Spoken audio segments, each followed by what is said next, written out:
Miller's newest collection of poems, Miss Unthinkable, has just been published by Mayapple Press. Bill Yarrow is the author of Pointed Sentences, published by Blazebox in 2012. Give it up for Bill and Pam. All right. The first one is called The Kraft Ebbing Poems. Case number 106. When she was about 10 years old, she thought that her mother no longer loved her. So she put matches in her coffee to make herself sick, that she might thus excite her mother's affection for her. Case number 88. On account of his impotence, the patient applied to Dr. Hammond, who treated his epilepsy with bromides and advised him to hang a shoe over his bed and to look at it fixedly during coitus, while at the same time imagining his wife to be a shoe. Case number 8. As a child, he was not affectionate and was cold toward his parents. As a student, he was peculiar and retiring, preoccupied with self. But he was well endowed mentally and given to much reading, but eccentric after puberty. Alternating between religious enthusiasm and materialism, now studying theology, now natural sciences. At the university, his fellow students took him to be a fool. He read John Paul almost exclusively. Case number 89. On his marriage night, he remained cold until he brought to his aid the picture of an ugly woman's head wearing a nightcap. Intercourse was immediately successful. Case number 36. She must stand at the window awaiting him with her face done up, and on his entrance into the room, complain of severe toothache. He is sorry for her, asks particularly about the pain, takes the cloth off, and puts it on again. He never touches her, yet in this simple act finds complete sexual satisfaction. Case number 55. On their wedding night, he forced a towel and soap into her hands, and without any other expression of love, asked her to lather his chin and neck, as if for shaving. The inexperienced young wife did it, and during the first weeks of married life was not a little astonished to learn the secrets of intimacy only in this way. Case number 102. The patient in a circle of erotic ideas grows more and more peculiar.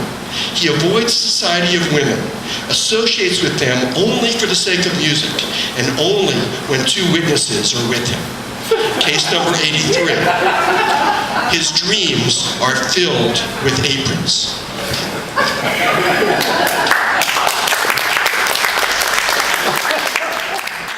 This is a translation of Arthur Rimbaud's Le Bateau Ivre, the Drunken Boat. At 5 o'clock in the afternoon,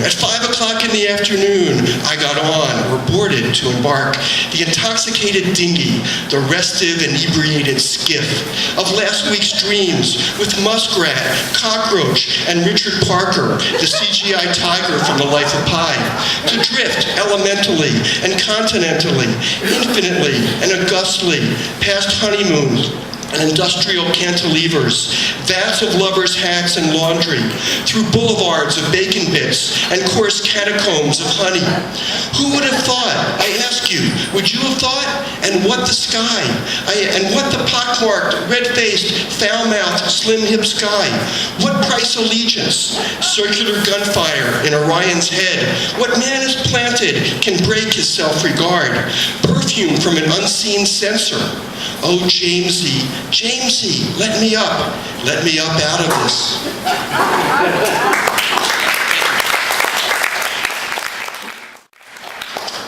This one is called The Basement of Desire. There's a poem by William Carlos Williams called The Attic of Desire.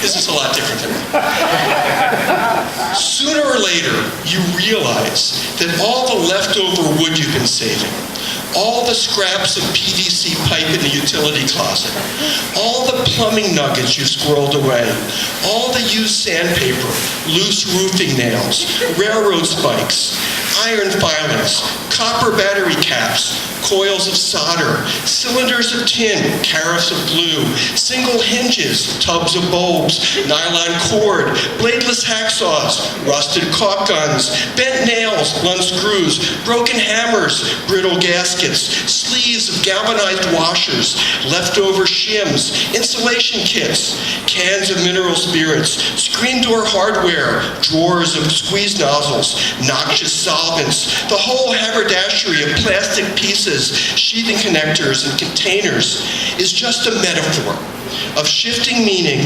representing sequentially and recursively your childhood, your body, your marriage, and your mind.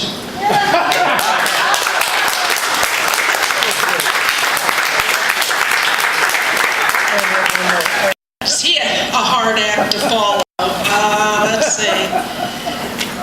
I want to start by giving a shout out to my wonderful cover artist, Virginia Meredith, over here, who did this great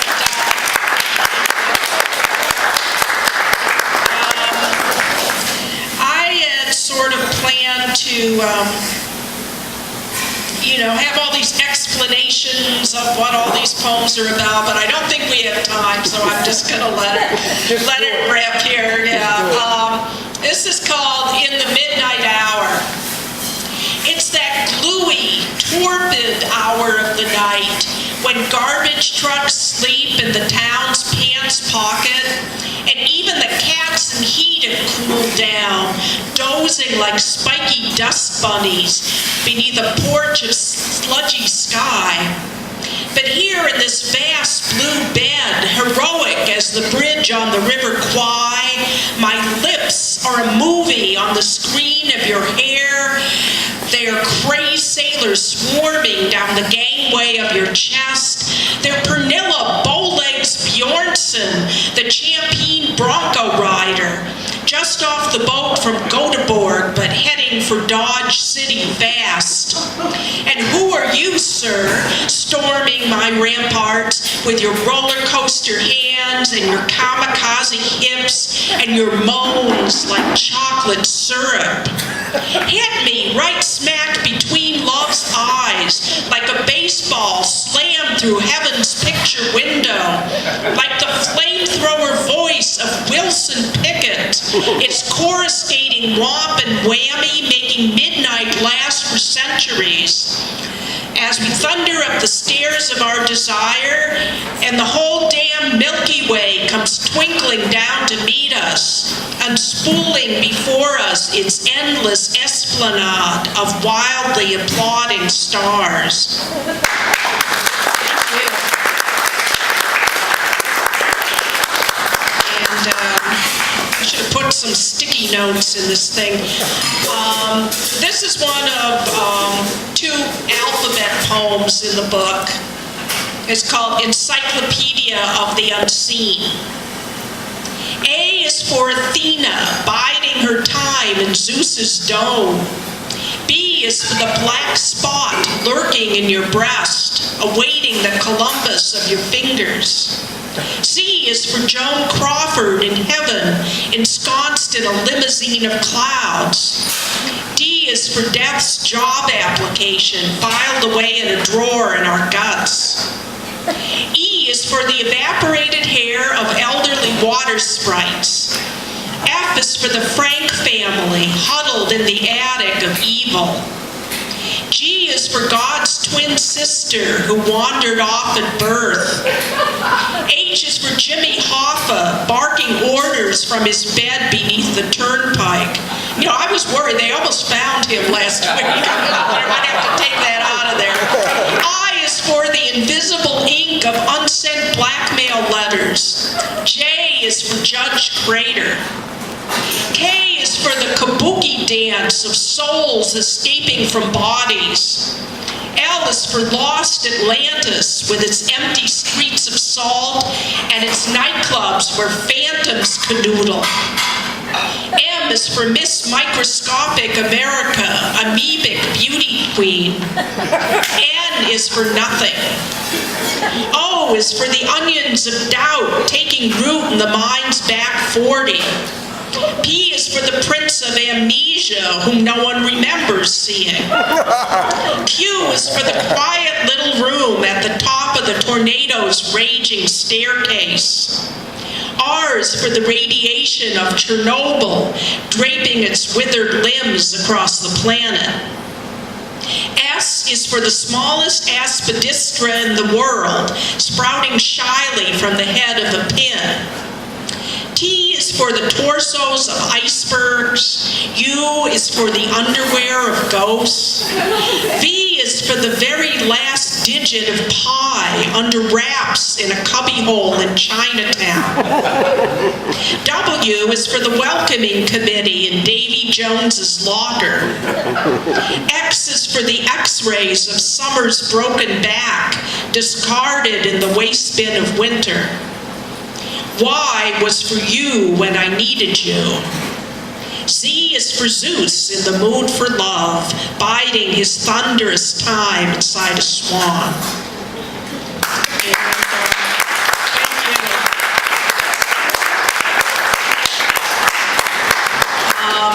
This last one is my response to forcing myself to write all these formal poems, called On Trying to Write Poems with Formal Constraints After Writing Free Verse for 30 Years.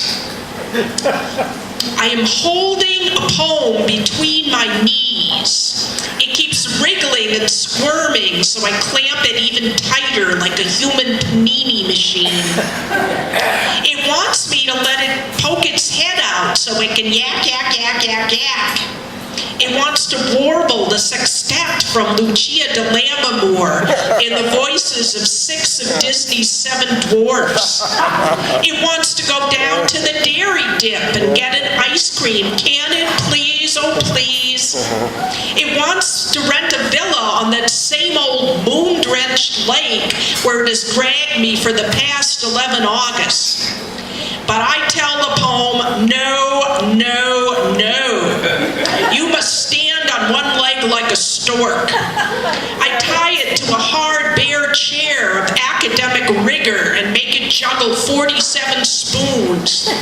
I make it suck up an endless string of knockwursts through a straw and serve them up on toast in every line. I am trying to steer my bone-lazy craft into uncharted waters infested with sea monsters, my eyes fixed on a new North Star as rococo as a snowflake, the poem lashed writhing and moaning to the mast with chains of metered couplets, while the overfed sirens of the usual shriek at us from bayonet-sharp rocks. It used to be so easy to dally on the shore while the poems frisked naked as tadpoles in the surf, filling their little pails with shells and spume. But now I'm squeezing a poem inside my boa constrictor fist, cinching it tight in the formalist muse's wasp-waist iron corsets, oblivious as God to the din of its whimpering, straining my ears for the triumphant crunch of diamonds erupting out of coal.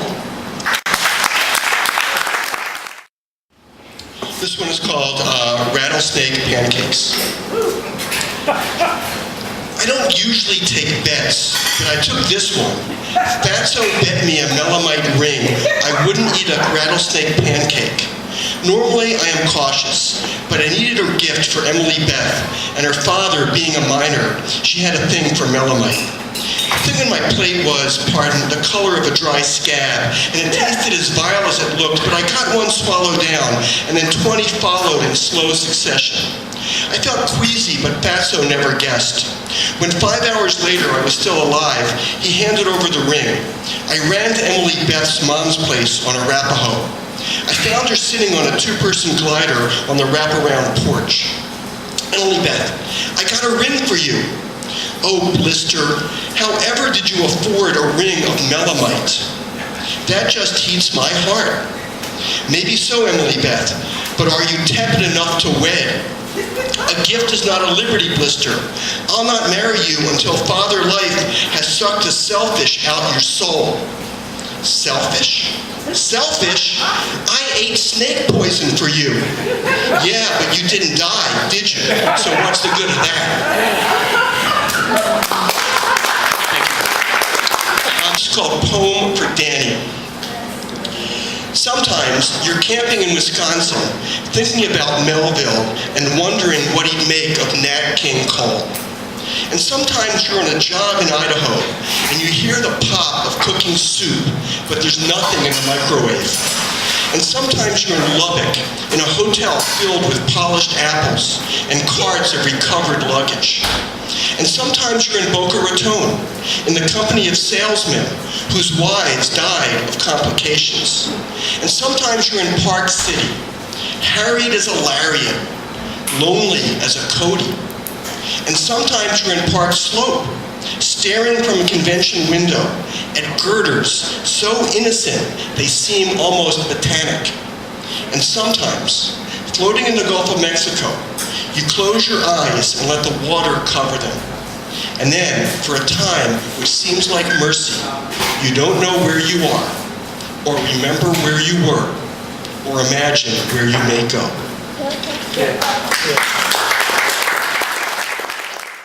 And the last one that I want to read in this set is called Finland.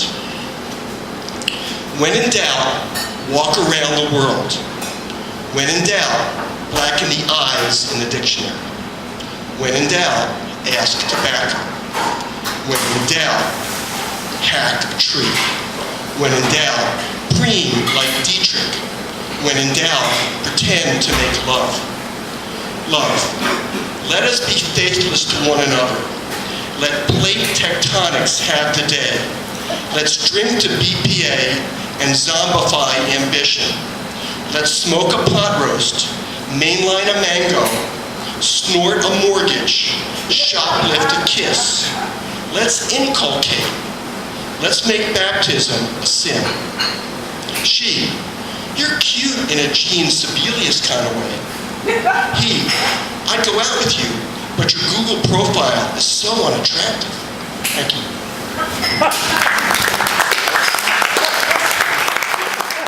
This is celebrating the body.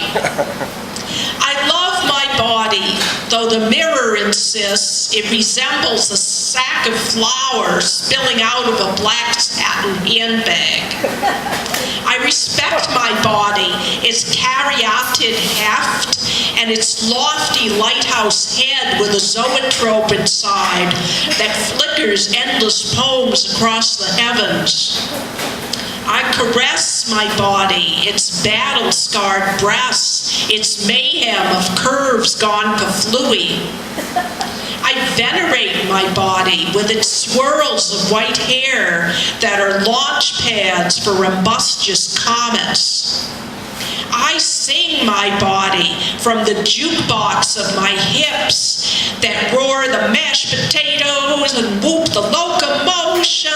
I shout my body with its varicose veins that spell out the words to wang dang doodle. Yes, I celebrate my body, which is round like a fist, which endures like a Mayan mosaic of bones and cells and silver. My body resplendent in its necklace of years, bead after opal bright bead.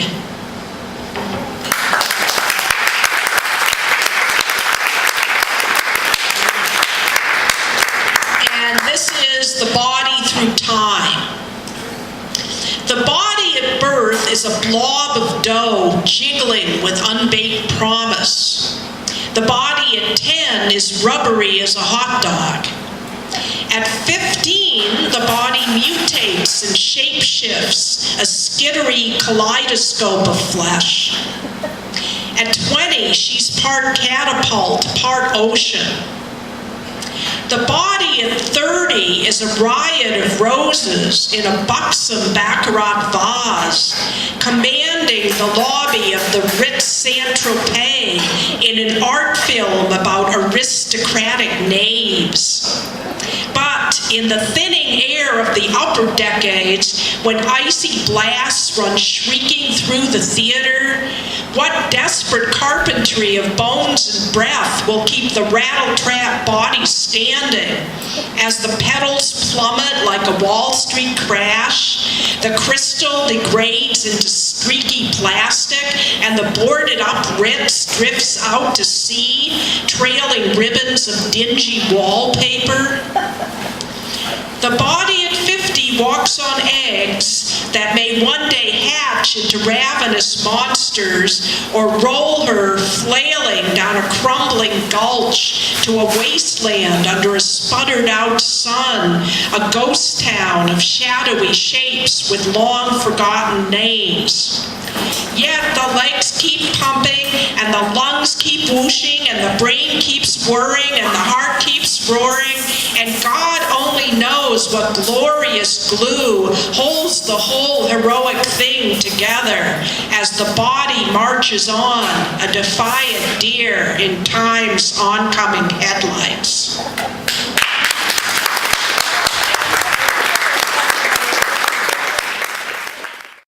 This poem is called Par Delicatesse. It's in 3 parts. Part 1. Rimbaud said, Par délicatesse, je perdu ma vie. In the delicatessen, I lost my life. I know what he meant.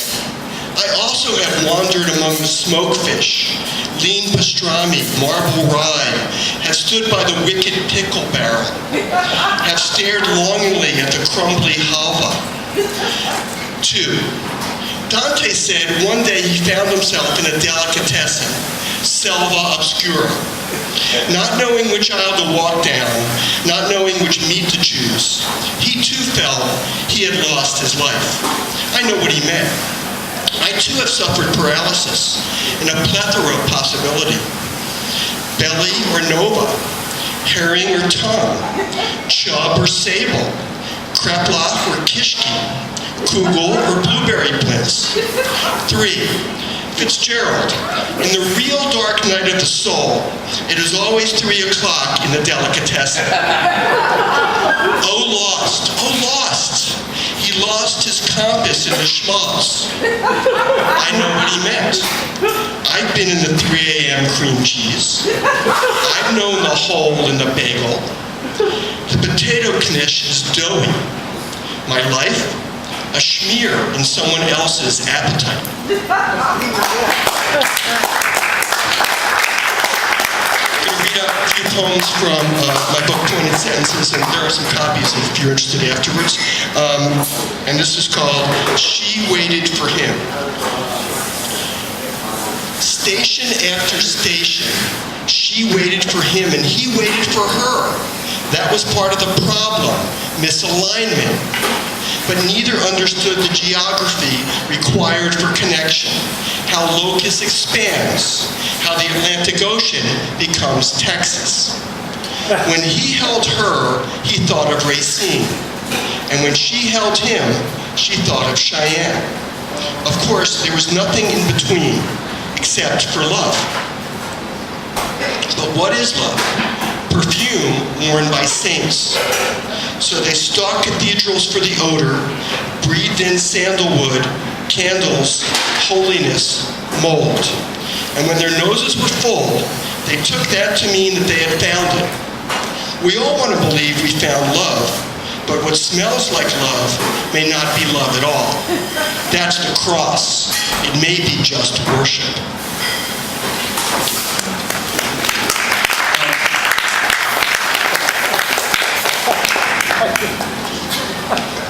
This one's called The Semaphore of Civilization, and it has an epigraph from Middleton's The Changeling, which is, you are the deed's creature. By that name, you lost your first condition. There's no virtue in anonymity, in isolation, in stoicism, in silence. There's no happiness in loneliness, oscillation, persecution, fear. There's no resurrection in resentment, hatred, indifference, pride. There's no rescue in the selfish, dark. We are the deed's creature. We are creatures. We are of the flowers. We are the flores. There's no one alive who wouldn't undo the past. No one in our past who wouldn't rejoice to hold us again. No hold we can grip to help us climb the fog. We're alone and besieged by badness. We crave rescue, but there's rescue only in the selfless dark. We are creatures. We are the deeds creature. We are the flores. We are of the flowers.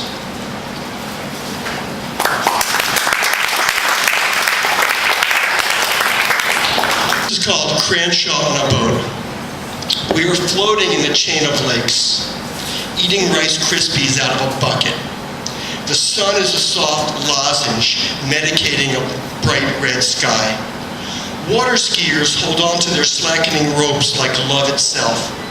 On Party Island, the icy drunks have seized control. Crenshaw has his hand inside Margaret. No one is shocked. He was born brazen.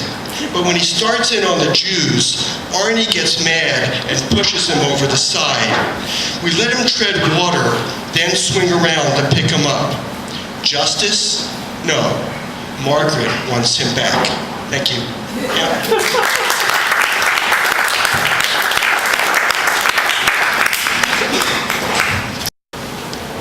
Courtship at 60.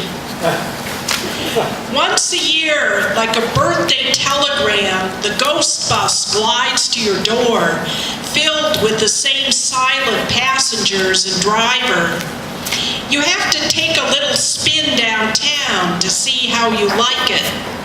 Not ready yet, you tell them, drawing back gingerly your clean dress hem, your pastel sweater sleeve.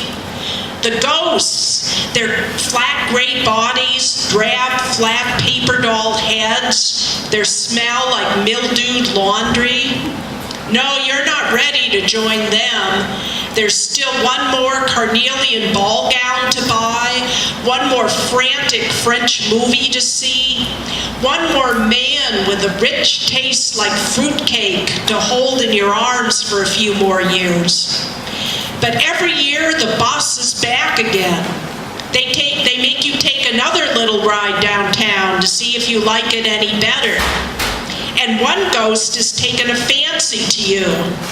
He has a face like Cary Grant's if it was pressed between the pages of a book for 30 years, then lavishly sprinkled with dust. When the bus pulls up, he's looking for you, saving you a seat. He's waving at you in his window.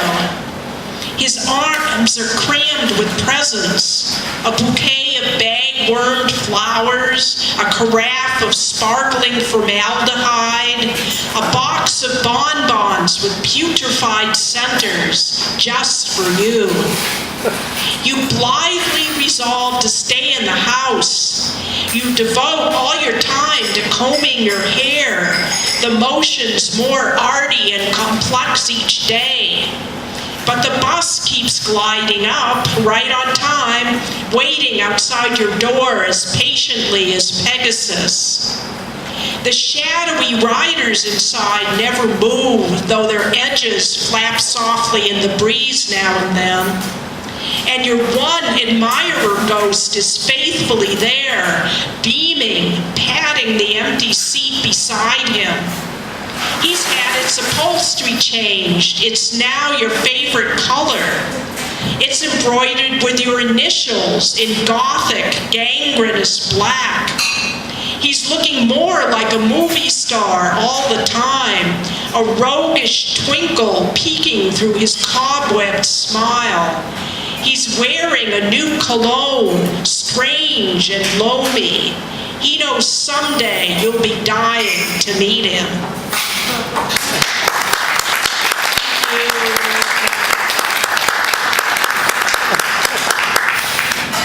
This poem is dedicated to my wonderful husband, Richard Schwedick, over there. It's called What It's All About. It's not about learning the history of light or deciphering the geometry of crabgrass.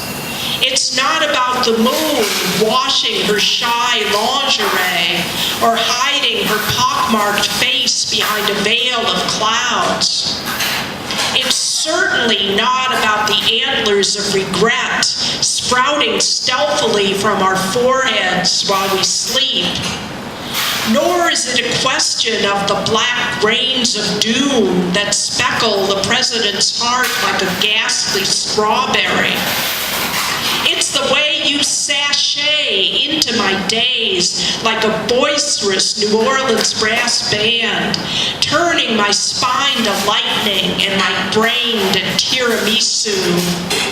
That's what it's all about. The way love loses our luggage, makes time spread out, then shimmer like the flowering of fireworks, rewriting our names as musical notes, peeling from the carillon of passion, till the world becomes as tiny as the dot of an I in a love letter yet to be written.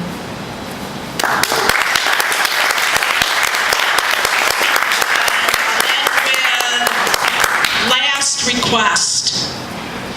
I don't want to go out as the bride of death in a gown of bones and a moldy veil, tottering down the aisle, gaunt and pale as a fleeting hope, while the groom saws away on a soundless violin.